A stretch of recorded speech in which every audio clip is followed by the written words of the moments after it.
21 to 35 yung age range namin. Obviously, mahirap talaga. Kasi ang daming mga taong ayaw sa amin on the basis na hindi kami pasok sa mga expectations nila ng pagiging tao. Pero ngayon kasi, alam ko sa mga kabataan, mahirap pa rin kasi even if mas naging open na raw ang mundo, kahit na mas nasasabi na nila sa mga tao na minamahal nila, na tomboy sila, ang expectations pa rin sa kanila ay nakakaiba sa amin. Okay. Hanggang sa hindi naipasa yung Socio Equality Bill, mahihirapan pa rin lahat ng mga tao dito na hindi pasok sa heterosexual na identidad. Okay. Number 2, sino gusto sumagot? Pangalawa.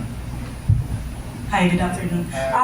Para sa din po ba yung question? Yes, mahirap ang maging tomboy sa Pilipinas base sa experience mo. Para sa akin, mahirap po maging isang tomboy sa Pilipinas kung pakikinggan mo po yung sasabihin sa'yo ng mga tao, yung mga discrimination na sinasabi nila. Pero kung pakikinggan mo po yung mga taong nagmamahal sa'yo, yung mga taong tumatanggap sa'yo at yung pamilya mo kung gaano kanila kamahal at sinusuportahan, masarap po maging tomboy, masarap maging kakaibang tao. Oh, grabe. Okay, so sino yung pangatlo? Yung huling gustong sumagot? Taas na ng kamay. Sino pa? Taas ng kamay, sino gustong sumagot?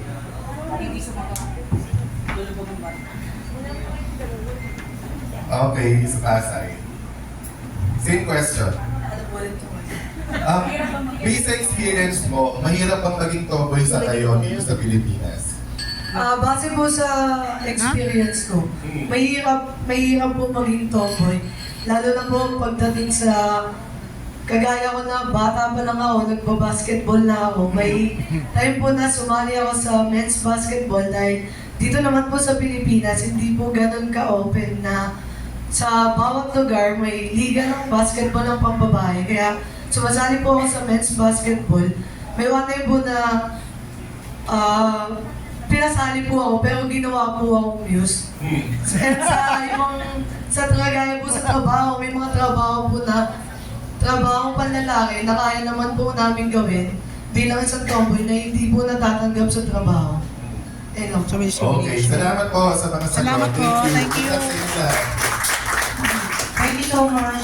Our next question will come from Mary Almo of JMNetwork.com.